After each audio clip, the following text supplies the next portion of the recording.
Let us now learn about the mole. The mole is an important concept in chemistry. Most of the calculations we do in the lab, one way or another, is linked to the mole. And then the question is, what is the mole? Let me give you an analogy. If you go to Walmart and you tell them you want to buy 1 egg, nobody is going to answer you. You probably will get thrown out because Walmart does not sell eggs in pieces. And why is that? Because it is not efficient to count eggs in pieces. How do they sell eggs? Most likely in dozens. And we all know that 1 dozen is equal to 12 pieces of a substance. 1 dozen of cars, 1 dozen of apple. As long as the word dozen is mentioned, we know that it means 12. If you want to buy copying paper, again, nobody is going to sell 1 sheet of paper. Rather, you will buy it in reams with the understanding that 1 ream of paper is equal to 500 sheets of paper.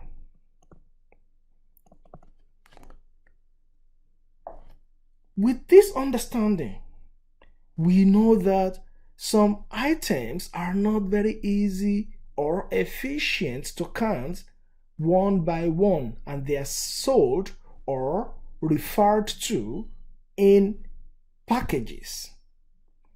And now let us talk about the mole. We as chemists want to count atoms and molecules. Now, atoms are very, very small. They are sub-microscopic. We cannot even see them under the microscope. And we want to count them.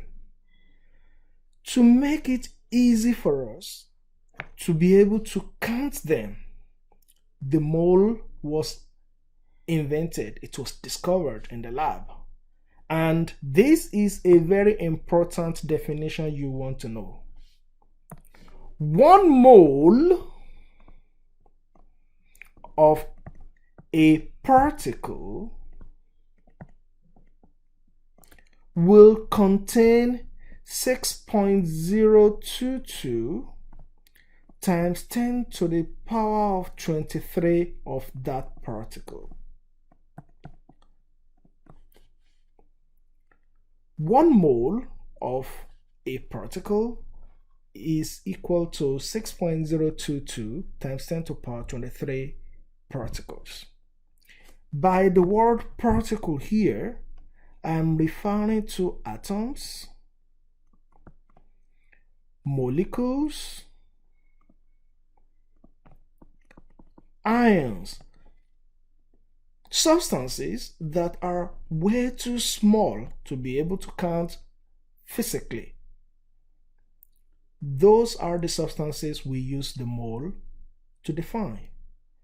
And if you look at this number, 6.022 times 10 to the power 23, you would see that it is an extremely big number because we are dealing with things that are really, really small.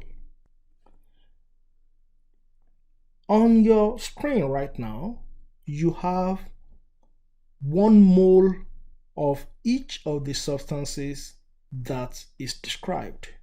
1 mole of sulfur is this much. 1 mole of iron is this much. 1 mole of sucrose. Sucrose is table sugar. This is table sugar. Is this much. So 1 mole of a substance does not automatically mean it will be the same for each of them because they have different masses. We will talk about the masses in a moment.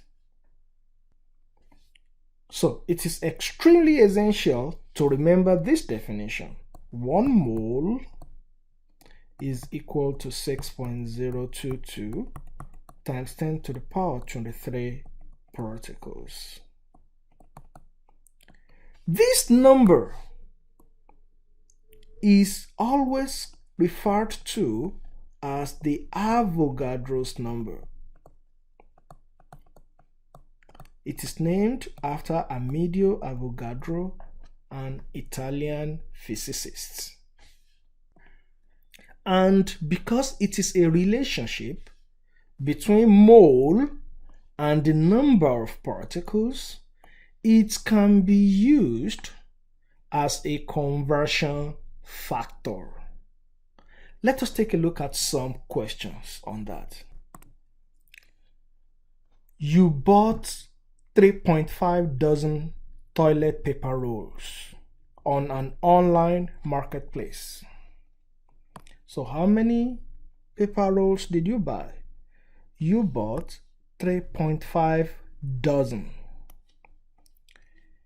How many toilet rolls should you expect to be delivered?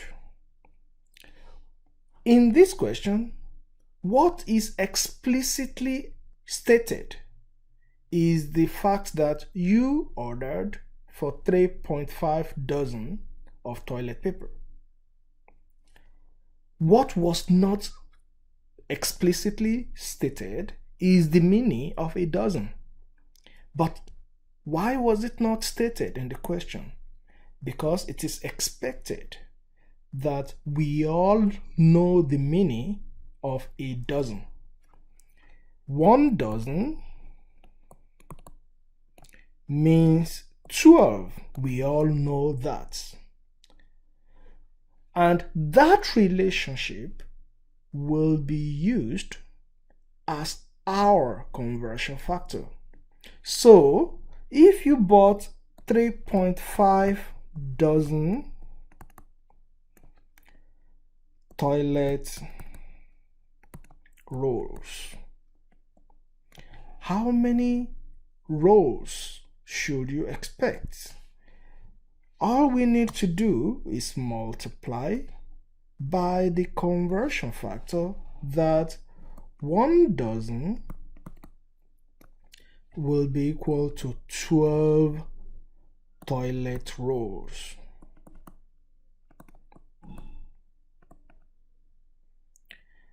So 1 dozen toilet roll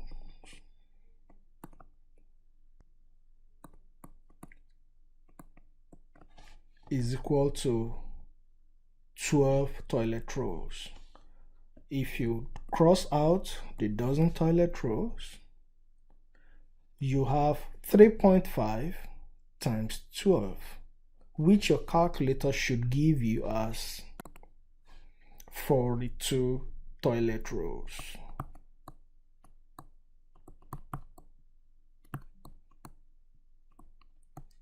So that is how much you should expect to be delivered to you.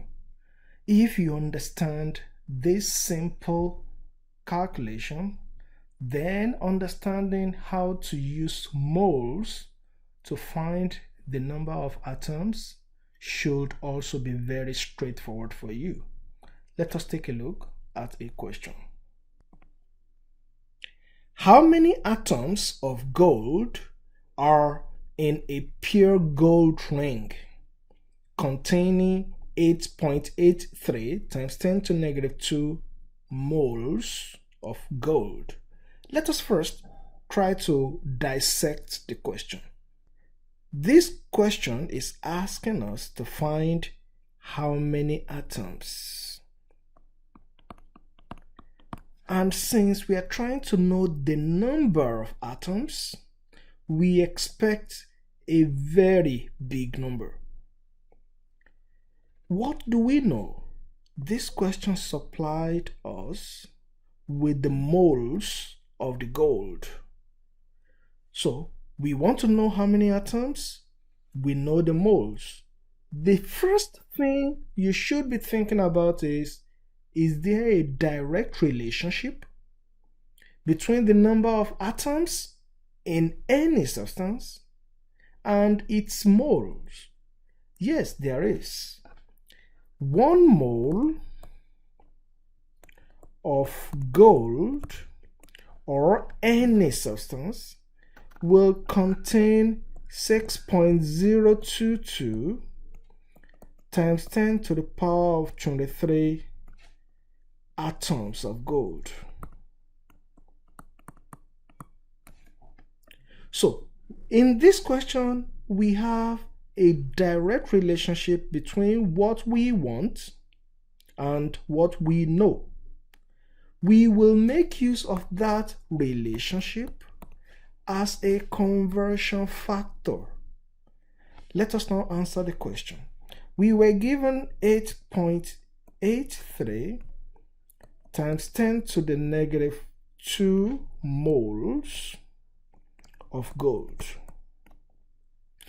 We were provided with a conversion factor indirectly because we know the relationship between atoms and moles, and that conversion factor is that 1 mole of gold normally will contain 6.022 times 10 to the power of 23 atoms of gold.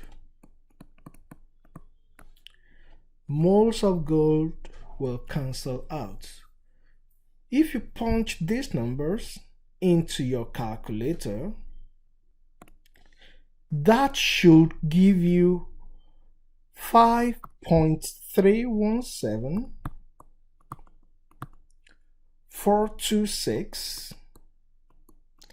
times 10 to the power of 22 atoms of gold. Then we need to round.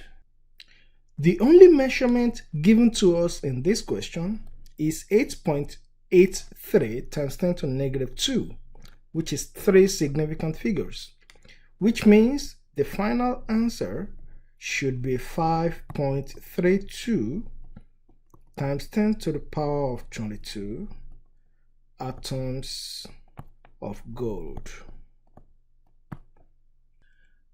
Let us take a look at another question. How many moles of hydrogen gas will contain 3.79 times 10 to the power 19 molecules? In this question, we want to find how many moles. And what do we know for sure? We know the number of molecules. Anytime the number of atoms, the number of molecules, or the number of ions is given to you, you know that you have something to do with the Avogadro's number. So immediately I see this question, I look at what I want to know, and I look at what I know, and I try to find any direct relationship between the two. Do we have a direct relationship? Yes. 1 mole of hydrogen gas will contain 6.022 times 10 to the power of 23 molecules. That is the relationship between moles and the number of molecules. And that relationship will be used as a conversion factor. So if we have 3.79 times 10 to the power of 19 molecules, we will use the relationship as a conversion factor. 6.022 times 10 to the power 23 molecules will normally be equal to 1 mole of hydrogen gas. And as written, the number of molecules will cancel out, which means that is going to give us the mole.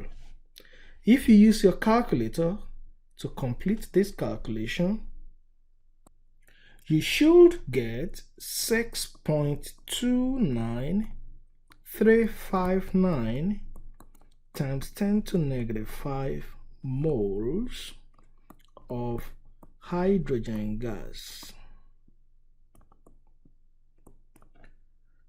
If we round to 3 significant figures, which is what is given in the question, that should give us 6.29 times 10 to negative 5 moles of hydrogen gas. Now we know how to convert the number of molecules, as we just did, to the number of moles. And we have also learned how to convert the moles of a substance to the number of atoms or the number of molecules.